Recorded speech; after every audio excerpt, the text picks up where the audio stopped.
प्यारे विद्यार्थियों, आज हम करने जा रहे हैं चंद्रधर शर्मा गुलेरी जी द्वारा लिखित कहानी उसने कहा था का सार। आइए इस पर चर्चा करते हैं। चंद्रधर शर्मा गुलेरी द्वारा रचित उसने कहा था हिंदी साहित्य की एक कालजयी कहानी है। यह प्रथम विश्वयुद्ध की पृष्ठभूमि पर लिखी गई है, जो निश्चल प्रेम, त्याग और कर्तव्यनिष्ठा का अद्भुत उदाहरण पेश करती है। इस कहानी का सार निम्नलिखित बिंदुओं में समझा जा सकता है। नंबर 1, बचपन की स्मृतियां और किशोर प्रेम। कहानी की शुरुआत अमृतसर के बाजार से होती है, जहां एक 12 वर्ष का लड़का लहना सिंह और एक 8 वर्ष की लड़की एक दुकान पर मिलते हैं। लहना सिंह बार बार उससे एक ही सवाल पूछता है, तेरी कुड़माई सगाई हो गई? लड़की हमेशा धत कहकर भाग जाती है। एक दिन अचानक वह कह देती है कि हाँ, कल हो गई। यह सुनकर लहना सिंह को गहरा धक्का लगता है और वह दुखी मन से घर लौटता है।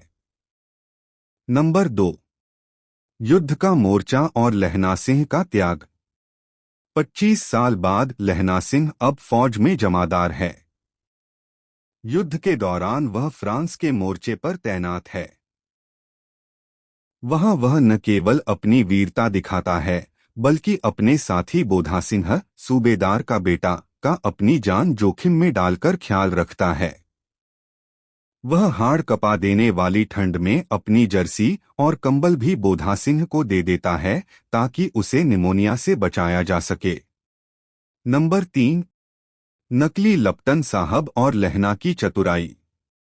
युद्ध के बीच एक जर्मन जासूस लप्टन साहब का भेष धरकर आता है और सिखों को धोखे से मारने की साजिश रचता है।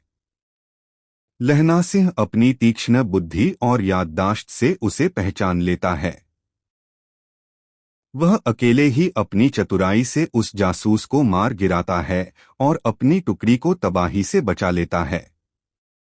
इसी संघर्ष में लहना को जांघ और पसली में गहरी गोलियां लगती हैं। नंबर 4, उसने कहा था का रहस्य। अंत में यह पता चलता है कि लहना सिंह इतना त्याग क्यों कर रहा था। युद्ध पर जाने से पहले लहना सूबेदार हजारा सिंह के घर गया था। वहां उसे पता चला कि सूबेदारनी वही लड़की है जिससे वह बचपन में अमृतसर में मिला था। सूबेदारनी ने उसे पहचान लिया था और रोते हुए अपना आंचल पसारकर यह भिक्षा मांगी थी कि जैसे बचपन में तुमने मेरी जान बचाई थी, वैसे ही युद्ध में मेरे पति हजारा सिंह और इकलौते बेटे बोधा सिंह की रक्षा करना। नंबर 5, बलिदान और अंतिम क्षण। लहना सिंह ने सूबेदारनी को दिए अपने वचन को निभाया।